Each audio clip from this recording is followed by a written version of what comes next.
you play a lot of PC games, I'm sure Steam will ring multiple bells. It's one of the biggest online PC game stores out there, filled with some banger AAAs and some huge bombs. Some of the more popular ones do cost some money, however a good chunk of the catalog is free games.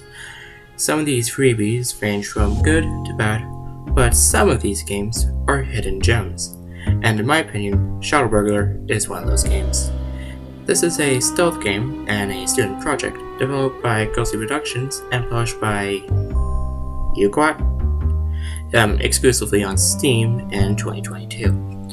It centers around Jean, a thief who is on a quest to steal back her deceased brother's painting, aided by the spirit of said brother, who enables Jean to morph with shadows. This game isn't that big on story per se, but that won't stop me from talking about it. Hi, Editor Kiwi here. I just want to say that if you want a little bit more story, just go and check out the official Steam page and scroll down a little bit, you'll get some more insight. Just wanted to let you know that, so there you go. It's obvious which platform I'm playing this on because it's a Steam exclusive, as I mentioned earlier. Not that I'm complaining, I don't own a capture card yet. So let's give it a play anyway. Hi, Editor Kiwi here. I just want to say before I get this review started is that the music that you're hearing is from the official soundtrack, so I'd just like to let you know that. Also, the soundtrack is free, so there's that. Booting the game, you get a cutscene with a painting and gunshots in the background. Cut to Jean in a cemetery saying she'll avenge her brother William's death. Upon saying that, Will's spirit enters her body, giving her special powers. And then you are sent to the main menu. At the main menu, you have a few options, but of course the most important one is playing after all. Beginning the game, you get a comic book style cutscene with the current whereabouts of the painting. And this is a good time to talk about the controls. Jean can sneak and sprint. You can't really pull a Sly Cooper and hold down the sprint key forever. There's a stamina bar that depletes the more you use it, but it replenishes when it's not in use. Also, you can't jump in this game, but that's not really important anyway, because almost the first thing you can do is utilize Jean's new powers and the main gimmick of this game, shadow morphing.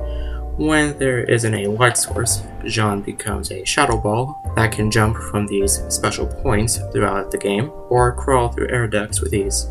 You can also jump shadows to the shadows of the guards patrolling each level, and you can either jump to the next point or drag your unsuspecting victim to the shadow realm. But you have to be careful. The guards have lights, and if the beams hit you, Jean returns to normal, and exclamation marks are raised as the guard who has found you gives chase. So you have to quickly find a hiding spot, or get caught, resulting in a game over.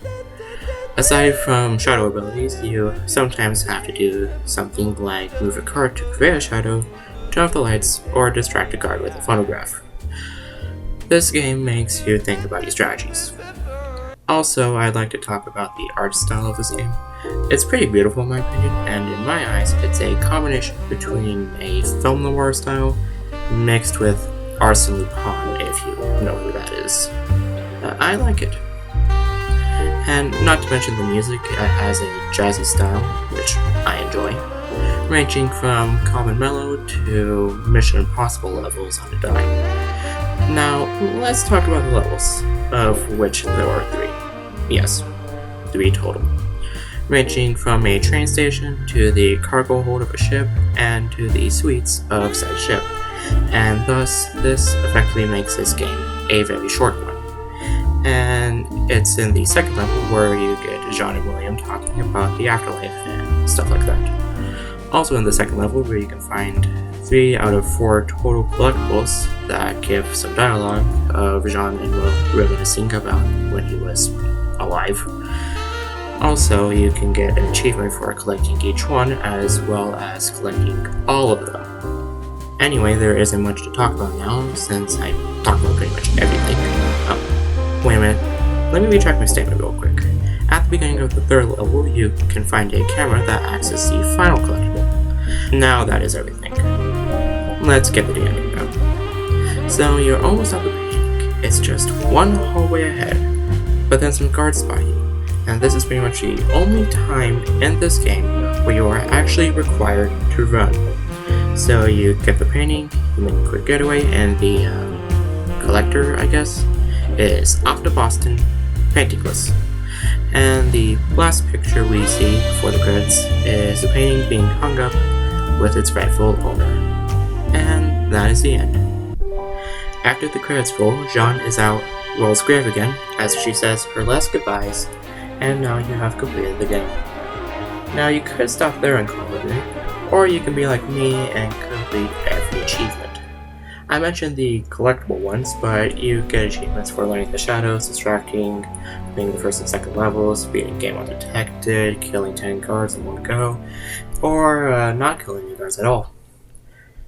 And that's 12 of them, but there is one more achievement you can get by simply entering the Konami code in the main menu. You get the last achievement and infinite stamina, and now you have unlocked everything. All in all, this game is pretty good if you like stealth, strategies, and an old-timey look. My only gripe with this game is that it's very short, only taking around 20 to 25 minutes to complete everything. I know it's a student project and all, but I wish it was closer to an hour than 30 minutes. Well, the plus side of that is not only can it be an enjoyable experience if you have around 30 minutes to kill, but I managed to record all of my footage in one session.